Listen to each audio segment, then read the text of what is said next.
May 2025 financial update. Let's go. That's right. This is the series where we go over the last 30 days economically, financially, and spiritually. And we talk about what you can do over the next 30 days to achieve your financial goals and build wealth.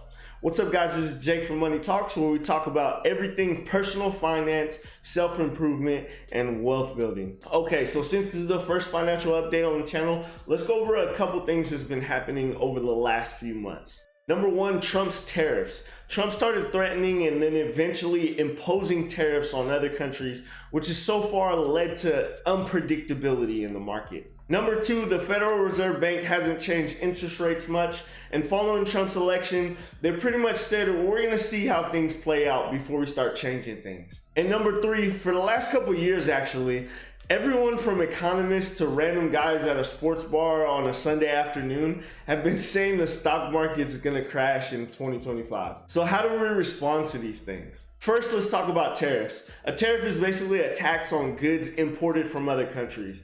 This leads to the product being imported to be sold at a higher price due to the tax eating into the margin of whatever business is selling that product.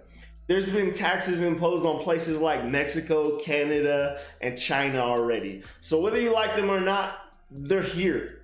So how do we prepare for them? For the average American, the most important thing to understand is that the price of certain items will inevitably go up following these tariffs. You should expect price of luxury items, electronics, and here's the big one, cars, to go up drastically. So it's arguably more important now than ever before that you make clear distinctions between what you want and what you need to buy. Because if we get careless with our spending today, those financial mistakes can and will have a lot more zeros on the end. By the way, guys, if you need help building a financial plan that you can stick to, DM me on any of the socials at Money Talks Jake for help organizing your finances and taking control of your money. Next, let's talk about interest rates. So the Federal Reserve Bank, which is not federal, loans money to the federal government and puts money into circulation, which inflates the US dollar. And their goal is to keep inflation around 2%. As of now, based on Consumer Price Index, it's about 2.4%. So head honcho Jerome Powell is like, we're not gonna touch interest rates, especially right now with all the politics going on. And I know this part can get a little confusing, so let me know down in the comments if you'd like me to make full videos explaining things like the Federal Reserve Bank and how that all works. So what this means for Americans is that mortgage rates are more than likely gonna stay where they're at for a while, which has been hovering between 6 and 7% through April. And let me tell you why you shouldn't stress about that too much. There's never been a time in history where it was a terrible idea to buy a house unless you couldn't afford it. The real estate market has gone up in value over the last 100 years and will more than likely continue to do so. Whether it's a personal residence or an investment property, run the numbers and don't buy more house than you can afford. If rates go up, you'll be glad you bought when you did. And if they drop in the future, you can possibly refinance, no big deal. And finally, let's talk about analysts, gurus, and fortune tellers who think they know when the stock market crash is coming. First of all, anyone who tells you they can predict what's gonna happen with the stock market and when is probably lying.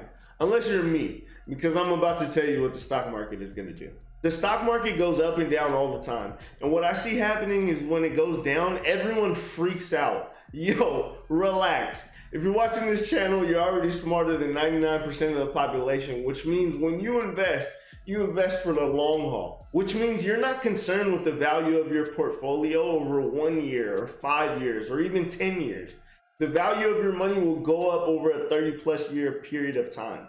And that's how we have to look at the stock market. When my portfolio goes down 20, 30, 50K, I don't even care. I don't bat an eye. Because it's gonna come back up. And if the market does ever fully crash, okay, stocks and houses are on sale. Go get you some. Unless you think the American economy is just done forever, in which case we got bigger problems. Look outside your window. It might look like I Am Legend out there. All in all, the biggest things to take away from this video is over the next 30 days, keep your emotions in check. Don't get spooked by anything going on in the market. Keep investing, be extra mindful of your spending habits, and keeping to your budget. And you can watch this video right here to learn how to build a budget and why you need one right now. Thank you for watching. Don't forget to like the video and subscribe, and I will see you in the next one. I'm out.